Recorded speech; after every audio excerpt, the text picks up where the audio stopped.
Hello students, चलो आज देखते हैं सिंटेक्स का दूसरा पार्ट लेकर आए हैं और इसको ध्यान से देखेंगे। तो पहला यहाँ क्वेश्चन देखते हैं, it is Ram who dot dot my friend. कल शादी चर्चा किए थे थोड़ा सा। अगर किसी वाक्य में रिलेटिव प्रोनाउन हो, रिलेटिव प्रोनाउन किसे कहते हैं? जो WH से शुरू हो और वाक्य के बीच में हो और संबंध बताता हो। प्रश्न नहीं पूछता हो, ध्यान दीजिएगा। रिलेटिव प्रोनाउन और इंट्रोगेटिव प्रोनाउन में सिर्फ इतना अंतर है, इंट्रोगेटिव प्रोनाउन भी WH होता है, रिलेटिव प्रोनाउन भी WH होता है। इंट्रोगेटिव प्रोनाउन से प्रश्न पूछा जाता है और रिलेटिव प्रोनाउन से संबंध बताया जाता है।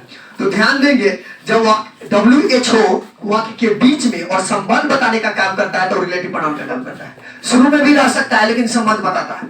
तो नियम होता है कि अगर किसी वाक्य में रिलेटिव प्रोनाउन हो और वहां वर्ब लगाते हैं तो उस रिलेटिव प्रोनाउन से पहले वाला सब्जेक्ट के अनुसार वर्ब लगाते हैं।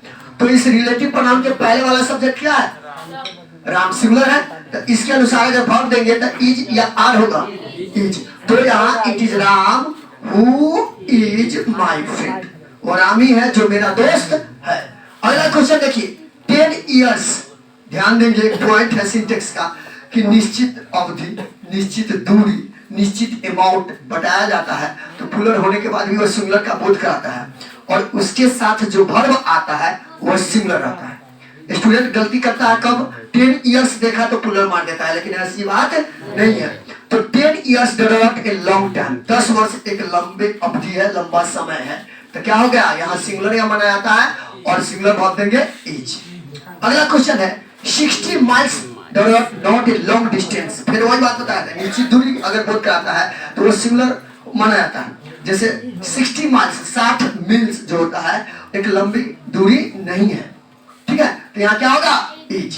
क्या होगा? इज, क्योंकि यह भी सिंगुलर है और इसके साथ जो वर्ब आएगा वह सिंगुलर आएगा। आगे देखेंगे, आगे है माय फादर एंड गार्जियन, मेरे पिताजी और गार्जियन। ध्यान देंगे, यहाँ ये थोड़ा पॉइंट टिपिकल है, थोड़ा ध्यान देंगे इसको।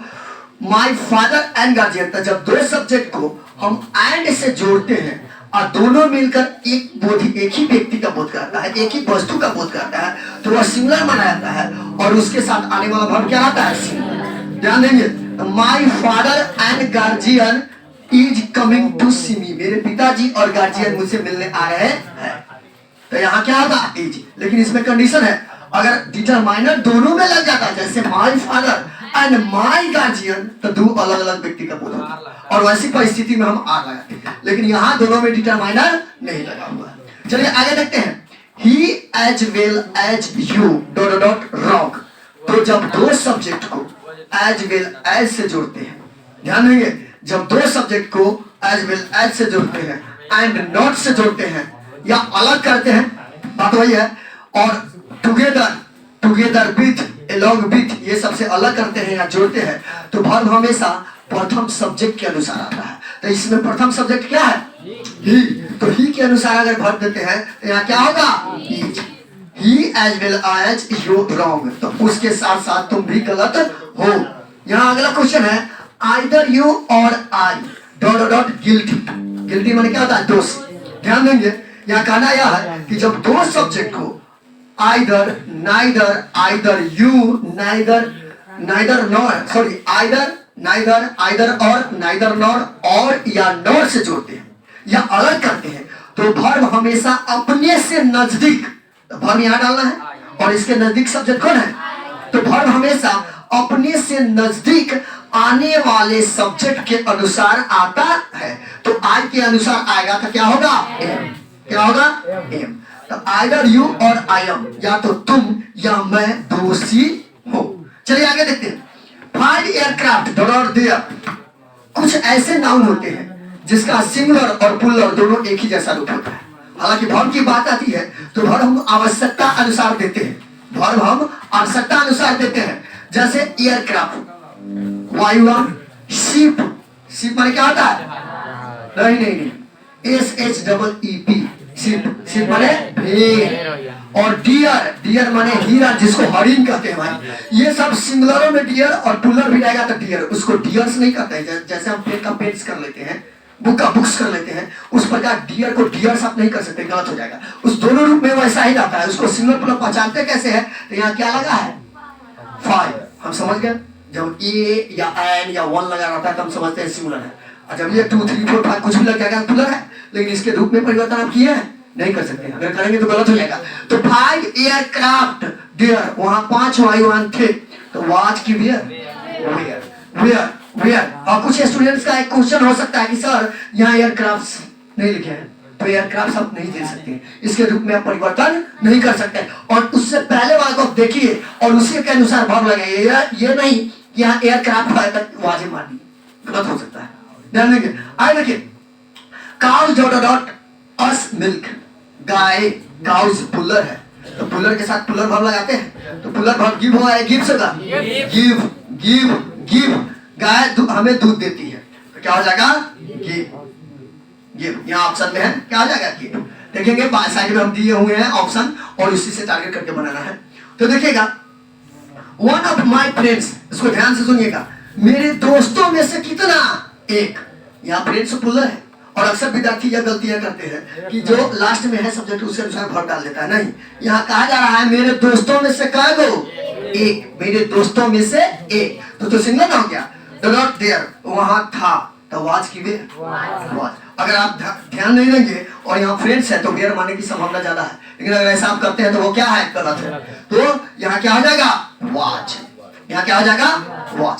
अगर देखते हैं, not only Ram but also his brothers, न केवल राम बल्कि उसके भाई लोग भी, न केवल राम बल्कि उसके भाई लोग भी। याद रखिएगा, आइदर और, नाइदर नॉर, और nor, not only but also. अगर किसी वाक्य में लगा है तो वर्ब हमेशा अपने से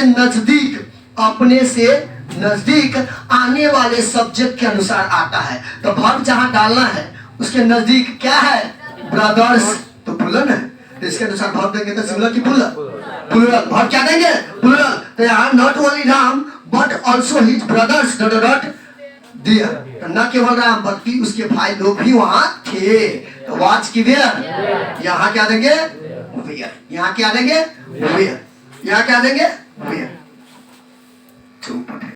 और तो देखिए अगला क्वेश्चन है, यहाँ अगला क्वेश्चन है गलिवर्स ट्रेवल्स। याद रखिएगा, बहुत इंपॉर्टेंट है, इससे बहुत सारा क्वेश्चन आता है। Gulliver's travels dot A famous book, Gulliver's Travels एक प्रसिद्ध किताब है। याद रखना, कुछ ऐसे किताब का नाम है जो देखने में पुलर है लेकिन किताब ये पुलर नहीं, ये सिंगुलर है। देखने में सिर्फ पुलर आता है लेकिन पुलर है नहीं। ये हम बताए हैं, कई बार बताए थे कि कुछ नाम देखने में पुलर आता है लेकिन पुलर नहीं रहता, सिंगुलर का काम करता है। किसका काम करता है, सिंगुलर का। जैसे मसल्स एक बीमारी का नाम है, बिलियर्ड्स एक खेल का नाम है। तो लगता है पुलर लेकिन वास्तव में पुलर है नहीं, यह सिंगुलर है। और जब सिंगुलर आता है इसके साथ कौन भर देते हैं, सिंगुलर। तो गलिवर्स ट्रेवल्स भी उसमें से एक है। तो गलिवर्स ट्रेवल्स इज या are, Gulliver's Travels is a famous book, Gulliver's Travels एक प्रसिद्ध किताब है। आगे देखिए, सम ऑफ द मिल्क। याद रखिएगा, सम ऑफ के बाद अगर काउंटेबल नाउन होगा तो पुलर होगा, लेकिन सम ऑफ के बाद कौन नाउन है, अनकाउंटेबल, दूधों में से कुछ। तो सम ऑफ के बाद अगर अनकाउंटेबल नाउन है तो वर्ब सिंगुलर हो जाएगा।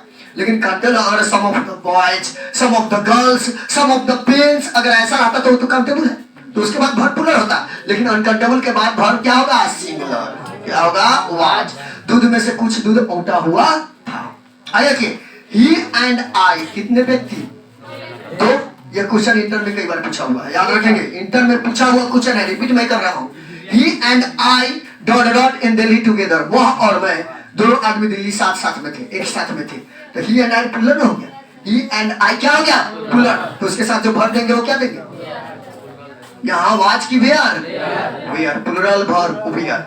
आगे देखिए भाई, अगला क्वेश्चन है ईच ऑफ द बॉयज, बहुत इंपॉर्टेंट बात। ईच और एवरी के तुरंत बाद कोई नाउन आता है, each pen, each boy, each girl. Girls नहीं कर सकते, बॉयज नहीं कर सकते, पेन्स नहीं कर सकते, लेकिन ईच के बाद अगर ऑफ आता है उसके बाद नाउन देते हैं। ईच ऑफ के बाद, एवरी ऑफ के बाद नाउन देते हैं तो नाउन पुलर रहेगा, 100% नाउन पुलर रहता है, लेकिन वर्ब पुलर नहीं रहता। वर्ब क्या आता है, सिंगुलर। तो if each of the boys, लड़कों में प्रत्येक, डॉट गिवन ए पेन, प्रत्येक एक एक कलम दी गई है या दिया गया है, तो यहाँ तक सिंगुलर हो जाएगा है। कोई दिक्कत है, आगे देखिए, I wish it not possible, काश यह संभव होता, काश यह संभव होता। इसका अर्थ यह है I wish it were not possible. काश यह संभव होता। हम कल भी बताए थे और पहले भी बताया है कि जब कोई कल्पना करते हैं, इच्छा करते हैं जो पूरा होने वाला नहीं रहता है, तो उसके साथ आने वाला वर्ब हमेशा हमेशा पास्ट टेंस प्लूरल नंबर में रहता है। खास करके वेयर की बात कर रहे हैं हम।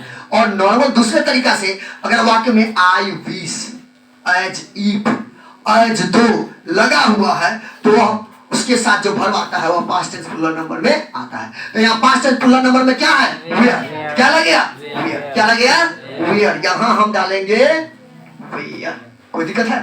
आगे देखिए, हिज ट्राउजर्स। हम बताएं कुछ ऐसे नाउन होते हैं जो हमेशा प्लूरल होता है। कुछ ऐसे नाउन्स होते हैं जो हमेशा प्लूरल होता है। ट्राउजर्स, स्पेक्टिकल्स, गूगल्स, टोंग्स, पतलून्स, पैजामाज, ये सब नाउन हमेशा प्लूरल होते हैं, सिंगुलर नहीं कर सकते। ये सटाएंगे तो गलत हो जाएगा। ऐसा ही इसके नाम ट्राउजर्स लिखिएगा तब उसका अर्थ आया। तो कहने का अर्थ है जब प्लूरल नाउन होता है तो इसके साथ आने वाला वर्ब क्या होना चाहिए? प्लूरल। प्लूरल ही होता है इसके साथ आने वाला वर्ब। तो यहाँ देखेंगे वॉच की वेयर, उसके ट्राउजर्स चोरी हो गई थी। कोई दिक्कत है? आगे देखिए, स्लो एंड स्टेडी बहुत बार पूछा हुआ क्वेश्चन है। बहुत बार जब दो सब्जेक्ट को हम एंड से जोड़ते हैं और दोनों मिलकर एक ही माने वस्तु, नीति, विचार का भाव व्यक्त कराता है, वो सिंगुलर माना जाता है। जैसे बताए थे पहले, लुका और छिपी, हाइड एंड सीक। लुका छिपी जाते हैं जिसको हम आसपास कहते हैं। कई प्रकार के खेल है, लेकिन अंग्रेजी में बोलते हैं हाइड एंड सीक। तो एंड से तो जुड़ा हुआ है, लेकिन खेल कितना? ट्रू एंड ऑनेस्टी या ट्रूथ एंड ऑनेस्टी, सच्चाई और ईमानदारी। नीति क्या है? एक ही, जो सच है ईमानदार होगा, तो वह एक ही नीति है, तो सिंगुलर माना जाएगा। ठीक वही बात यहाँ है। स्लो एंड स्टेडी बहुत बार पूछा हुआ क्वेश्चन, इंटर में भी बहुत बार पूछा हुआ क्वेश्चन है, याद रखेंगे। तो slow and steady dot dot the race, ये भी एक ही नीति है। जो धीरे धीरे और लगातार चलता है वही रेस जीतता है। विन या विंस, ये सिंगुलर है, तो सिंगुलर के साथ क्या होता है? Singular verb. तो सिंगुलर वर्ब विंस होता है। क्या होता है? विंस। तो क्या लिखेंगे? विंस। बहुत बार पूछा हुआ क्वेश्चन है, बहुत बार पूछा हुआ क्वेश्चन है इंटर का। चलिए आगे देखते हैं। All his money, all his money, उसके सारे पैसे डॉट डॉट लॉस्ट। यहाँ कहना चाह रहा है उसके सारे पैसे खो गए, सारे पैसे खो गए हैं। पैसा तो काउंट करते हैं लेकिन रखते हैं अनकाउंटेबल के अंतर्गत। याद रखिएगा, पैसा काउंट करते हैं ना, लेकिन रखाता है अनकाउंटेबल के अंतर्गत। तो all his money has lost, has lost, has lost. याद रखेंगे। अगला क्वेश्चन है गुड न्यूज डॉट डॉट कम टुडे। हम बताए थे कि न्यूज हमेशा सिंगुलर होता है। पिछले वीडियो में भी हम बता चुके हैं कि न्यूज, फर्नीचर, लगेज, इंफॉर्मेशन, ये सब हमेशा क्या होता है? सिंगुलर। तो सिंगुलर के साथ कौन वर्ब? सिंगुलर वर्ब देंगे। तो गुड न्यूज कम टुडे, माने अच्छा समाचार आज आया है। तो क्या लिखेंगे? हैज। क्या लिखेंगे? हैज। क्योंकि हैज क्यों? क्योंकि सिंगुलर है और सिंगुलर भी है। The team of players dot dot come, खिलाड़ियों का टीम आ गया है। बहुत इंपॉर्टेंट बात है, याद रखिएगा। हम दो सब्जेक्ट को हम ऑफ से जोड़ते हैं, इसमें दो बातें हैं, ध्यान दीजिएगा। जब दो सब्जेक्ट को हम ऑफ से जोड़ते हैं, या याद रखिएगा पहले डिटरमाइनर, कलेक्टिव नाउन, ऑफ और कॉमन नाउन रहता है, तो हमेशा हम कलेक्टिव नाउन के अनुसार देते हैं। The team of players, team singular है तो यहाँ कम हैज या हैज, आ गया है तो यहाँ हैज देंगे। लेकिन यही हम लिखते द टीम्स ऑफ प्लेयर, तो प्लूरल हो जाता है। द टीम्स ऑफ प्लेयर लिखते तो क्या हो जाता? प्लूरल। तो इसके साथ आने वाला वर्ब क्या होता? हमेशा याद रखेंगे, अगर डिटरमाइनर, कलेक्टिव नाउन, ऑफ और कॉमन नाउन, तो कॉमन नाउन हमेशा प्लूरल होता है। हम कहते हैं विद्यार्थियों का एक बैच, बैच कलेक्टिव नाउन है, लेकिन क्या विद्यार्थी का एक बैच में एक ही विद्यार्थी रहता है? तो विद्यार्थियों के अनुसार नहीं देना है, बैच के अनुसार। हम एक बैच बोले तो सिंगुलर हो गया, अब 5 बैचेज बोलते हैं, 10 बैचेज बोलते हैं तो प्लूरल हो गया, तो उसके अनुसार। तो यहाँ द टीम ऑफ प्लेयर है, सिंगुलर है, द हैज। यही हम लिखते हैं द टीम्स ऑफ प्लेयर्स, तो प्लूरल हो जाता है। तो क्या होता है? समझ में आई? कोई दिक्कत? तो चलिए फिर अगले वीडियो में मिलते हैं।